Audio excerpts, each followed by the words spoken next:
Good morning. Welcome to New Life. Thanks for being here. We are towards the end of a very long series of messages called the Jesus Project, which is our 3-year attempt to follow everything that Jesus said and did as we have it recorded in the Gospels. Ask ourselves in the process if we've gotten some things wrong about Jesus, maybe some bad information that was given to us sometimes by well-intentioned people who were trying to lead us in the direction of Jesus, but didn't always, know how to do that very well sometimes. Pastors, priests, Sunday school teachers, parents even sometimes, friends, people that we trusted and cared about sometimes gave us some bad information about Jesus. We took it and ran with it. And other times, honestly, some less than well-intentioned people have used Jesus and have used Christianity and have used their faith and your faith to kind of manipulate you and get the most out of you and get something for themselves out of you. That happens, unfortunately.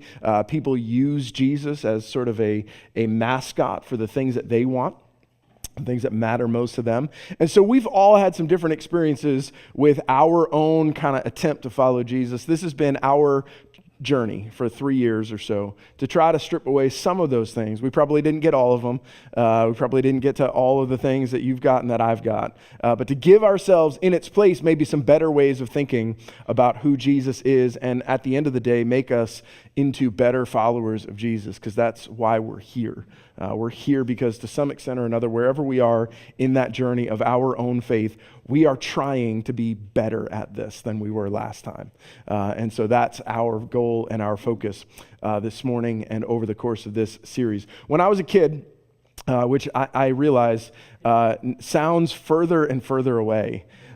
So like when I tell, people now when I say when I was a kid, I have to go back. You got to turn the dial way back. It's a lot of decades at this point to get back to when I was a kid. Before there were cell phones, most of you remember this. I think probably maybe there's a couple of us sitting in the room who don't quite remember this, but there used to not be cell phones. And there used to not be, endless memes that you could scroll through on Instagram or Twitter or, YouTube or whatever your social media of choice is that could entertain you. And so back when I was a kid, one of the ways that we had to entertain ourselves was the comics in your local newspaper. Now, when I read the newspaper, I had a specific way of reading the newspaper. I read it back to front. Because on the back page in my newspaper was the sports section, and that was the most important thing for me. I needed to know what was happening in the sports world, so I read back to front. I would read through all the sports stuff that I wanted to. Box scores, I was such a nerd. I like to look at baseball box scores. I know that makes me weird, and some of you are uncomfortable with that, but I love to see, because we didn't have Nesson at the time. We couldn't watch Red Sox games. You had to figure out what happened in the game from the game story and from the box score. That was the only way that you could understand what was happening. And then as you scroll to the middle, as you scrolled to the middle of the newspaper, the physical newspaper, there was this section in my newspaper. There were two pages side by side. On the bottom left-hand corner of the newspaper that I grew up reading, the Journal-Inquirer from Manchester, Connecticut, was a comic strip called The Family Circle. Does anybody remember The Family Circle? It was I'm preaching to somebody this morning. There's a little circle at the bottom, the family circle, and it was just this great comic strip about life as a family and all the different ups and downs that you go through trying to kind of navigate the difficulties of being a family. And I had an appreciation for it as a kid. I had a different appreciation for it as an adult when I look back at those comic strips, and I realized now I'm not seeing it from the kid perspective. I'm seeing it from the adult perspective. There was some of you may remember the comic strip. There was a running joke that would sometimes occur in the comic strip of a little ghost character called Not Me. Does anybody remember this? I'm going to put it up on the screen for you just in case. And all of you are getting very nostalgic, right? You're having a moment, right here. Who ate the middle of this cookie and then put it back? And both of the kids say what you've heard your kids say 1,000 different times, right? Not me. And the two kids, there's only two kids, right? Both of them are saying it wasn't me. And so the running joke was, you could blame it on the little ghost character that was running through. It was always not me. And then there was another one, I think Ida No was a later one, a later development. There was this, sort of running joke that we recognized that when we ask, and I had a greater appreciation for this as a parent, because there would be these moments when I had, early on, we just had the two biological kids, and then the third one got added in later. And you would ask the kids, who did this? Now, my kids are somewhat grown. I'm telling you the truth, it still happens today. Who left this out? Who didn't put this away? Who ate this? It's ongoing 20 plus years later. This is still a relevant cartoon to me. Because I'll still get the answer, not me. And again, at the time, it was like, the assumption was if it wasn't you, you were pointing the finger at someone else. And, Jake could point his finger at Ace could point her finger at Jake. And then when we added Seth in the middle, like we could have all three of them pointing at each other. Because it wasn't ever me. It was always someone else. And again, as a kid, I understood what this meant. Then as a parent, you understand it in a different way. And what I recognize, right, is that fortunately for me, because Bill Keane wrote these comics about it, I wasn't the only one who experienced this. Every parent who has ever had children, multiple children, has experienced this. Probably even if you have only children, you've experienced this. Right? Like not me. I don't know who else it could have been, but it definitely wasn't me, right? And fortunately, what I recognize is this was not necessarily a parenting defect on my part, because, there's that part of you that's like, what am I doing wrong as a parent? In fact, if you look through the story of human beings, as we've got it recorded in the scriptures, right, one of the very first instances of not me comes in the Garden of Eden, right? When God comes to Adam and says, did you eat the fruit that you were not supposed to eat? And what does Adam do? Not me. It was the woman you gave me, right? Like throws her under the bus. And then God goes to the woman and says, what did you do? And she says, not me. It was the serpent who deceived us, right? Like this is a story that goes back as long as we can remember as human beings. We do not like to take responsibility for our actions. We don't like to take responsibility for the things that we have done. And yet we also understand, right, especially as we get older and older in our lives, we understand that there's no real way of moving forward as a human being until you learn how to take responsibility for your actions. There's no real moving forward until you learn to embrace what you've done and the way in which you've done it and the hurt and the damage that you have caused in your life maybe and in the lives of other people. We can't simply walk through our lives trying to blame our transgressions on someone else, walking through our life saying, not me, it wasn't me, at some point or another. We recognize that we bear the blame. We bear the weight of responsibility at some point or another to make real progress as a human being, never mind as a follower of Jesus. We've got to learn that it involves coming face to face with the reality of who we are and what we've done. And there are things, and that's not to say that there aren't things that were done to you. I think we can all acknowledge that. There are some things in your life that you've experienced that you didn't bear the blame for, the responsibility for is on someone else. And we should, admit that and confess that. But there are a lot of things in your life that you've experienced that are your fault and that are my fault and that are my responsibility. Or even if it's not all my fault and all my responsibility, it's at least part my fault and part my responsibility. And I learned to take, and you learn to take ownership and responsibility for the things that we've done. Perhaps this truth is nowhere illustrated more clearly in the Jesus story than the part that we're going to read from today. In the last few hours that lead up to Jesus' crucifixion, what we see is this blame game being played back and forth. No one wants to admit responsibility for what's happening in front of them. Everyone understands that a miscarriage of justice is taking place in this moment. Something is happening that should not be happening. And yet, no one wants to say, it's my fault. Everyone in the story, as we're going to read it this morning, says, not me, somebody else. All four of the Gospels, again, we're on solid ground, record versions of the story that we're going to read from this morning. We're going to read from Matthew and John together this morning to kind of put the pieces of what happens together. Last week, we talked about how Jesus appeared before Pilate. Pilate said, not me, send him to Herod. Herod said, "Not me, send it back to Pilate." Pilate says, "I don't know what to do with you. What are we supposed to do? Jesus, are you a king of a kingdom?" Jesus says, "My kingdom's not of this world. I came to bear witness to the truth." And Pilate, the last phrase that we heard last week was, "What is truth? What is this thing that you're claiming you are all about?"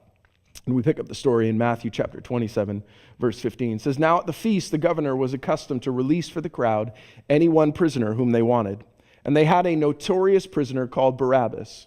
And so when they had gathered, Pilate said to them, 'Whom do you want me to release for you, Barabbas or Jesus, who is called Christ?' For he knew that it was out of envy that they had delivered him," that's Jesus, "up to him." Pilate says, "I don't find any reason to accuse him." Sends him to Herod. Herod says, "I don't find any reason to accuse him." Sends him back to Pilate. And the story resumes here with Pilate now coming out to the crowd and saying, "What do you want me to do?" Now this is right, isn't this what leaders do when they don't know what to do? They're not sure. So let's take a poll. Let's take a survey. Let's find out what you all want to do. What do you want me to do? It's my custom at this time for me to release at the Passover feast, for me to release one prisoner as a sign of Rome's goodwill to you people. We're going to release one of the prisoners to you. And I've got these two prisoners. I've got a notorious criminal, Barabbas, who is probably a murderer inside of an actual political uprising and insurrection that happened inside of the city. I've got Barabbas, and I've got this Jesus who is called Christ, Messiah, this one who is representing himself as a king and has been said to be a king by other people. Which one do you want me to hand back over to you? Which one would you prefer? Would you prefer Barabbas or would you prefer Jesus? Because I don't think that Jesus poses any real threat. This is Pilate's concern, right? He doesn't think Jesus poses any real threat to them. He doesn't think Jesus is organizing a revolution. He doesn't think Jesus is leading an army with swords and spears that are going to come into the city of Jerusalem and going to try to throw the Romans out. He doesn't believe any of this stuff about Jesus. What he does believe is that Barabbas is the kind of guy who would lead a violent insurrection inside of his city. And so if it's up to Pilate, he's going to keep Barabbas in custody and release Jesus to the people. And what he recognizes, right, of all the things that you could say about Pilate, he's a smart guy. He's not dumb. He understands the politics of the situation. He was ruling inside of this very difficult area to deal with people for 10 years or more at this time. Right? He was there for a long time. He knew the ins and outs. He knew the politics. He knew the people. He knew the characters inside of the story. And he recognizes, Matthew tells us, he understood why he was being asked to make this decision. He knew that the chief priests and the religious leaders were simply jealous of Jesus. It was out of envy for the crowds and the way that Jesus had seemed to capture the hearts of the people that these men had decided to deliver Jesus up to them. They brought Jesus under false pretenses, in other words. They said he's a king, but Jesus has never claimed to be any kind of king that Pilate would recognize or would have any reason to be worried about. And so what they would like to do, if you're the religious leaders, you have a popular rabbi, a popular prophet, teacher, miracle worker that it seems to be a lot of people are caught up in his movement. If you can get yourself out from under being the ones who execute that man, well then you'd love to do that. Because then you get what you want, you get rid of Jesus, and you don't have to take the what? Blame for it. You don't have to take the responsibility for it. So if we can get Pilate to be the bad guy, because everybody knows Pilate's already the bad guy anyway. He's the governor of Rome. He's the oppressing governor of the people. He was brutal. He was highly effective, but incredibly brutal as a ruler. He didn't care about what people thought. Didn't care about how people were treated under his rule. What he cared about was Rome. How do we hold power in this area? So Pilate calls their bluff. That's how I read it. I'll release Jesus. He's not a threat to you. I'll keep Barabbas, and you keep Jesus. And then Matthew tells us this: besides, while he was sitting on the judgment seat, his wife had sent word to him, another factor in the story, right? His wife had sent word to him, have nothing to do with that righteous man, that being Jesus, for I have suffered much because of him today in a dream. In other words, look, Pilate, whatever you do, get out from under this moment. Don't be responsible. Don't be the person who is responsible for executing this man that I know is a righteous man. Somehow in a dream, I experienced this understanding that Jesus is a righteous man and you should not be involved in executing him. And Pilate, as a good husband, is trying to listen to his wife. Okay, I would rather let Jesus go. And so the chief priests and the elders persuaded the crowd to ask for Barabbas and to destroy Jesus. The governor again said to them, now the crowd, which of the two do you want me to release for you? And they said, we choose Barabbas. Pilate said to them, then what shall I do with Jesus who is called the Christ? And they all said, let him be crucified. And he said, why? What evil has he done? But they shouted all the more, let him be crucified. Chief priests volley the responsibility back to Pilate. And Pilate says, I'm going to send it back to you. Do you really want Barabbas to be released to you? Or would you not rather have Jesus, this Messiah, this maybe mistaken, maybe, misguided rabbi who's not really any danger to us? Wouldn't you rather have him? What has he done? And the religious leaders volley back even harder. They incite the crowd, stir up the crowd. Now the crowd says, we want Barabbas, we don't want Jesus. What do we do with him? What do we do with Jesus? Crucify him. Execute him. Let him be hanged on a cross for all the world to see. And then Pilate took Jesus and flogged him. And this is, we're over to John's story here. And again, there's maybe a little, we're going to get a little crossover, and I'm not going to try to iron out the details of exactly how this all unfolded, but we're just going to read this piece. Pilate took Jesus and flogged him. And the soldiers twisted together a crown of thorns and put it on his head. And they arrayed him in a purple robe, and they came up to him, saying, Hail, King of the Jews! And they struck him with their hands. And Pilate went out again and said to them, See, I am bringing him out to you, that you may know that I find no guilt in him. Pilate said to them, Behold the man. And when the chief priests and the officers saw him, they cried out, Crucify him! Crucify him! Pilate said to them, Take him yourselves and crucify him. I'll volley it back to you. Take him yourselves and crucify him, for I find no guilt in him. And the Jews answered him, We have a law, and according to that law, he ought to die, because he has made himself the Son of God. And again, we've talked about what Jesus had said and what Jesus had done and the way that it was being interpreted. And when Pilate heard this statement, he was now even more afraid.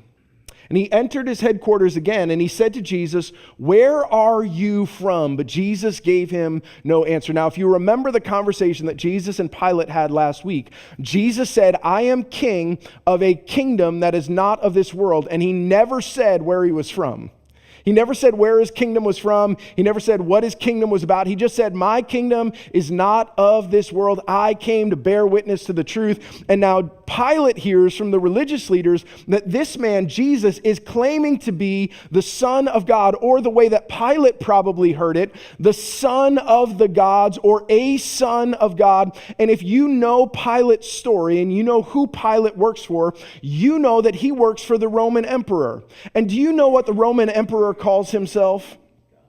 The Son of God. And now Pilate has terms that make sense to him from the religious leaders. I don't care about this Messiah stuff. I don't care about this prophet stuff. I don't care about this rabbi stuff. I don't care about the miracle working stuff. I care about this king stuff. And I care about this guy. If he's claiming to be the Son of God, then now he actually is claiming to be a rival to Rome, a rival to the emperor. He brings Jesus back in and says, all right, now you're going to answer me. You're going to answer me directly. Tell me where you are from. Where is your authority? Where did you get it? What are you trying to do? What are you trying to accomplish? If you are the Son of God, I've got to figure this out. Jesus doesn't say a word to him. Pilate said to him, so you'll not speak to me? Do you not know that I have the authority? We talked a little bit about this last week. I have the authority to release you and authority to crucify you. Don't you understand the situation that you're in, Jesus? Don't you know that I have your life in my hands? My power, my authority is what counts in this moment. Are you not going to even answer me when your life is on the line?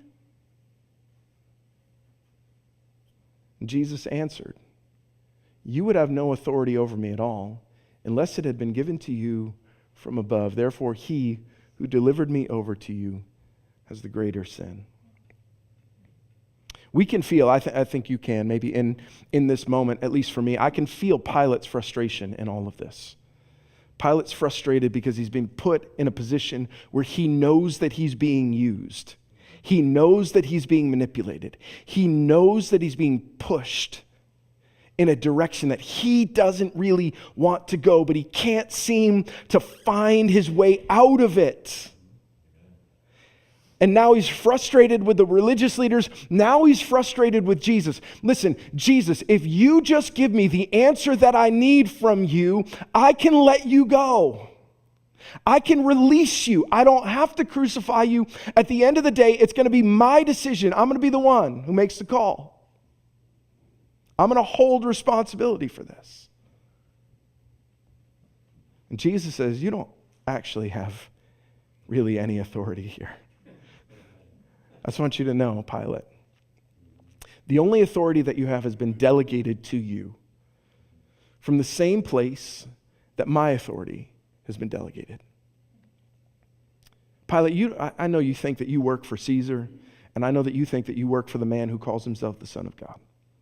But I want you to know you're not actually working for him. You're actually working for my Father who sent me here to be the king of a kingdom that's not of this world. And so what counts in this moment, Pilate, is not your authority. What counts in this moment is the authority of my heavenly Father. What counts in this moment is my willingness to not try to save myself out of this moment. What counts in this moment is that I'm here on the same authority that you're here. You're going to play your part, Pilate, and I'm going to play mine. And then John continues. From then on, Pilate sought to release him. Let him go. And the Jews cried out, if you release this man, you are not Caesar's friend. For everyone who makes himself a king opposes Caesar, also known as the Son of God. And Pilate, do you really want it to get back to Caesar from us over here in Jerusalem? That you had a man in your custody who was claiming to be the king of the Jews, was claiming to be the king of a kingdom not of this world. Do you really want it to get back to Caesar that you had a man in your custody who said that he was the Son of God, a rival to Caesar himself? Would you like that story To go back to Caesar? Because if you would, Pilate, here's the implication, right? They don't say it, but the threat is implied. If you would like that story to travel back to Caesar, we can arrange that to happen for you. We know people. And we know that you know that we know people. And we know that you know that we will talk to Caesar about what you do or do not do in this moment. And you can show yourself to be a friend and loyal to Caesar, or you can show yourself to be a friend and loyal to this man, Jesus of Nazareth, who claims to be the Son of God and the King of an everlasting kingdom. So where, Pilate, does your allegiance lie? Which will you choose? If you are siding with him, you are siding against your Caesar, your emperor, the Son of God. They knew what they were doing. They understood the politics that were involved in this moment. They knew that Pilate didn't really want Caesar looking into things that happened inside of Jerusalem. Because Pilate, as loyal as he was to Caesar and to the emperor, Pilate was not known as a good rule follower. He was a bit of a rule breaker.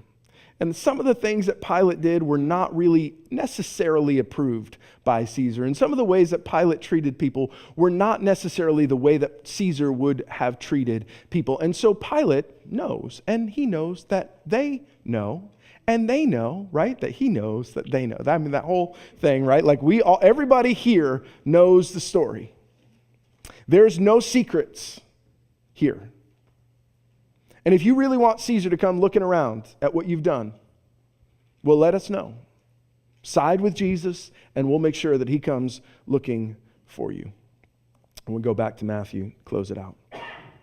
So when Pilate saw that he was gaining nothing, but rather that a riot was beginning, he took water and washed his hands before the crowd and said, I am innocent of this man's blood. See to it yourselves. And all the people answered, his blood be on us and on our children. And then he released for them Barabbas, and having scourged Jesus, delivered him to be crucified.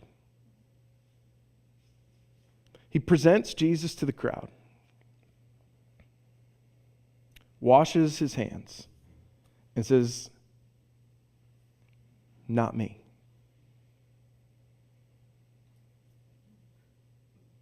And the crowd, unprompted, says, sure, not you, me, us. We'll take it. We'll take the responsibility for this man's death. Not the same crowd, again, that we've talked about this, not the same crowd that followed him into Jerusalem, not those Galilean peasants who had come with him to the Passover, but this crowd of Jewish men and women from Jerusalem who see a threat in this supposed Galilean Messiah to their way of life. They cast the final vote. They reject Jesus, they reject his claims, they reject his kingdom.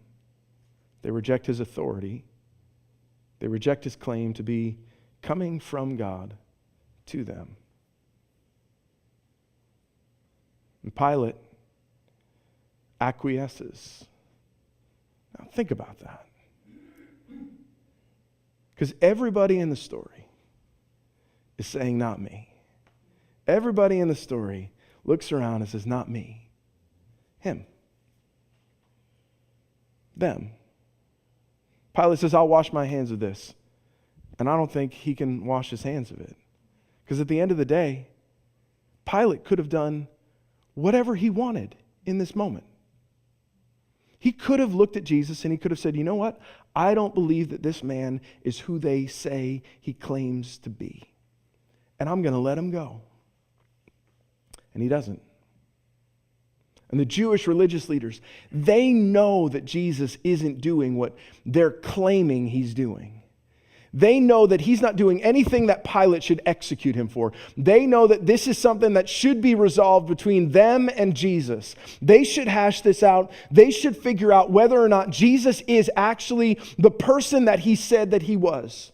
And they should investigate the claims, and they should work through it, and they should think through it, and they should understand, is this the person that God has sent to us? And they don't want to do the work. Not me. Pilate did it, not us. Herod, not me. Not me. And here's what I find interesting, right? Where the blame lands inside the story is, yes, you. Yes, you. You crucified Jesus. Yes, you. We all want to say, not me. We all look at this story. I look at this story. You read the story. I read it. And you say, well, I would have done something different. I would have acted differently. If it was up to me, I would have done something different in the situation of Pilate, or in the situation of the religious leaders, or in the situation of the people, or in the situation of Herod. If it was up to me, I would have done something different. And the way the gospel writers tell the story of the crucifixion of Jesus is they resoundingly answer, yes, it was you. Yes, it was you, Pilate. Yes, it was you, religious leaders. Yes, it was you, Herod. Yes, it was you, Judas. Yes, it was you, Peter. Yes, it was you, James. Yes, it was you, John. Yes, it was you. And when they invite us to read the story of the crucifixion of Jesus, here's what they're inviting us to do. They're not inviting us to read through Matthew, Mark, Luke, and John and say, those terrible, horrible people crucified Jesus. They are inviting us to read the story and say, it was me. It was my sin.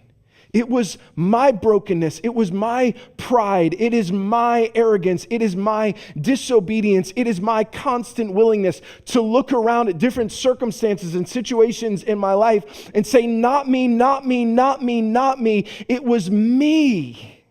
And it was you. For whom Jesus allowed himself to be crucified. And so there's a part of us as human beings that doesn't like that. It sounds like there's a finger pointing at us. And because I'm the person saying it, you may read that as Pastor Keith is pointing his finger at you. But I'm saying, yes, it was you, but yes, it was me. It was our sin that he bore. He bore our transgressions, the writer said. He took the punishment that brought us peace, all of us. He took that on himself. It was by his wounds that we, all of us, not being ourselves to death through our lives, it was by his grace that we, all of us, are rescued. It's by his mercy, all of us, that we find peace. It was by the justice of God satisfied in the death of an innocent man that we find rescue, and we find redemption, and we find forgiveness. So yes, you, when you read the story and the events that follow as we track through, again, we're right there at this point, over the next several weeks together. I just need us to remember that when we want to say not me, the writers of the scripture clearly answer, yes, you. And when we look at the things that happened to Jesus, we recognize that they happened for us. And that when we see the way that Jesus gave himself so freely and so fully, His answer is yes, it was you. Yes, it was you for whom I died. And so yes, it was you that put me on the cross. Yes, it was your sin. Yes, it was your brokenness. Yes, it was what you've done. And yes, it was for you. Yes, it was for you that I died. Would you pray with me this morning? Jesus, we recognize this morning that we spend so much time in our lives trying to get ourselves out from under the weight of responsibility. We see everybody in the story this morning trying to get themselves out of the weight of the blame that fell on all of them for your death. And we recognize in us that there is still that tendency to seek to get out from under it, to find somebody else to blame, to find somebody else to point to. And so this morning, I just pray for us to have the courage to recognize that it was for me that you died. That it wasn't just a crowd of people a couple of thousand years ago that were crying out for you to be crucified, but that we were, in our own sense and in our own way, our sin and our pride and brokenness called for your crucifixion. That somehow there's our voice in the voice of that crowd said, crucify him, crucify him. And that it was for us that you bled, and it was for us that you died. It was for us that you gave your life so that we, in our sin and our brokenness, might be healed, might be forgiven, and might be made new. Help us to see that today. In your name, amen.